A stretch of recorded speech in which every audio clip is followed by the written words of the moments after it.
नमस्कार, मैं हूं आपके साथ प्रिया तिवारी और आप देख रहे हैं केकेडी न्यूज। शुरुआत करते हैं बुलेटिन की।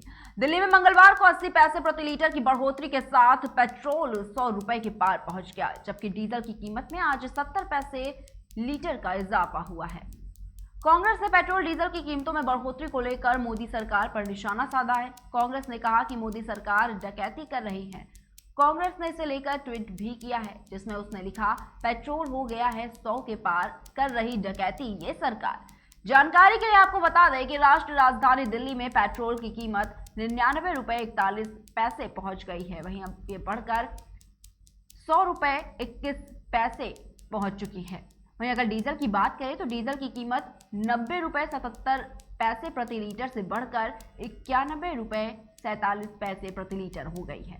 वहीं पेट्रोल और डीजल की कीमतों में देश भर में वृद्धि की गई है, लेकिन इनके दाम स्थानीय टैक्स के आधार पर अलग अलग राज्यों में अलग हैं। पेट्रोल और डीजल की कीमतें रिकॉर्ड 137 दिन तक स्थिर रहने के बाद 22 मार्च को बढ़ाई गई थी। तभी से 7वीं बार कीमतों में इजाफा किया गया। पेट्रोल और डीजल की कीमत में अब तक कुल 4 रुपए 80 पैसे प्रति लीटर की बढ़ोतरी की गई है। और रूस और यूक्रेन का युद्ध अब दूसरे महीने में पहुंच गया है, लेकिन अब तक रूस की सेना को कोई खास सफलता हाथ नहीं लगी। रूस की सेनाएं मारियुपोल शहर में दनादन बमबारी और हमले कर रही है, जिसमें हजारों निर्दोष नागरिक मारे गए। मृतकों के शवों को पार्कों में दफन करना पड़ रहा है। वहीं यूक्रेन में भी नाटो से मिले हथियारों के बल पर रूस की सेनाओं का मुकाबला कर रहा है। इस बीच ये अटकलें भी शुरू हो गई हैं कि रूस यूक्रेन की राजधानी कीव या किसी बड़े शहर पर परमाणु बम से हमला करेगा। इस आशंका पर रूस के राष्ट्रपति कार्यालय का जवाब आया है। क्रेमलिन के प्रवक्ता के मुताबिक जब तक रूस के अस्तित्व पर खतरा नहीं आता तब तक हम परमाणु बम का इस्तेमाल नहीं करेंगे। रूस के राष्ट्रपति व्लादिमीर पुतिन के प्रवक्ता दमित्री पेस्कोव ने एक इंटरव्यू में बताया कि जब रूस के अस्तित्व पर खतरा होगा तब वह परमाणु बम से हमला करेगा, न कि यूक्रेन में चल रहे हमले के नतीजों को देखते हुए। वहीं पेस्कोव ने आगे कहा कि यूक्रेन पर हमले का कोई भी नतीजा नहीं निकला। जाहिर तौर पर ये परमाणु हथियारों के इस्तेमाल का एक कारण है।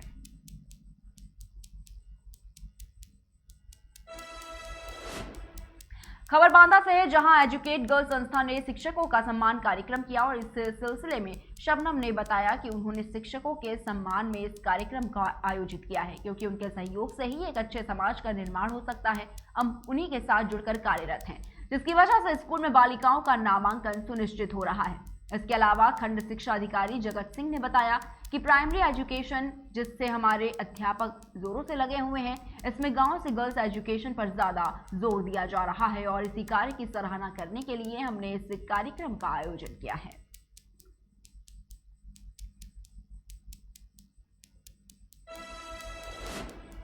वहीं रूस और यूक्रेन के बीच 34वें दिन भी जंग जारी है। दोनों देशों के बीच शांति वार्ता को लेकर भी कोशिशें जारी हैं।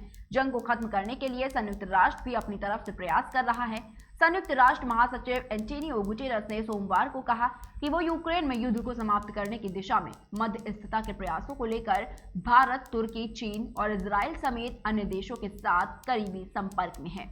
रूसी राष्ट्रपति व्लादिमीर पुतिन ने 24 फरवरी को यूक्रेन के खिलाफ सैन्य कार्रवाई शुरू की थी।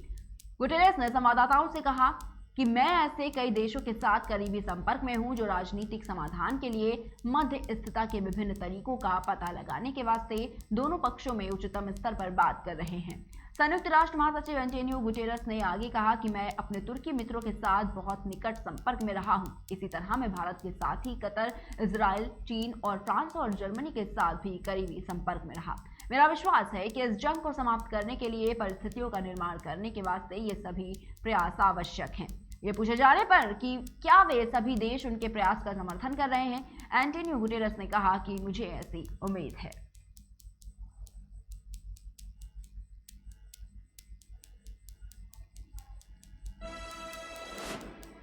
वहीं पश्चिम बंगाल के विधानसभा में बीजेपी और तृणमूल कांग्रेस के विधायकों के बीच हाथापाई होने के कारण बवाल खड़ा हो गया।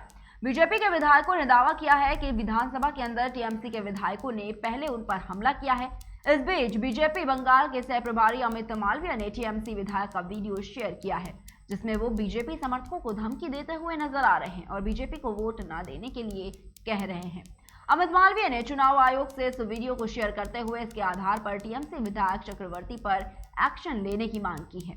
उन्होंने बंगाल के सीएम और टीएमसी प्रमुख ममता बनर्जी की भी जमकर आलोचना की। मालवीय ने आरोप लगाया है कि सीएम ममता बनर्जी ऐसे विधायकों को संरक्षण दे रही हैं। शेयर किए गए वीडियो में टीएमसी विधायक नरेंद्र चक्रवर्ती बीजेपी समर्थकों से वोट नहीं देने को कहते नजर आ रहे हैं। उन्होंने कहा कि अगर वह बीजेपी को वोट देते हैं तो वह चुनाव के बाद वोटर को देख लेंगे। उन्होंने खुलेआम कहा कि अगर लोगों ने बीजेपी को वोट नहीं दिया तो वह बंगाल में रह सकते हैं और नौकरी या व्यवसाय कर सकते हैं। ऐसे में टीएमसी उनका समर्थन करेगी।